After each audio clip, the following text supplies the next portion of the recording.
Magpapalunod pa sa dilim o titingin sa mga bituin.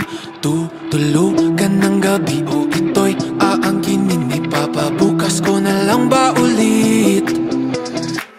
Siya na lang bang magdidikta ng aking pulso at paghingang? Di alam ang gagawin, lulubay, haharapin, tatakbo o dapat bang tiisin?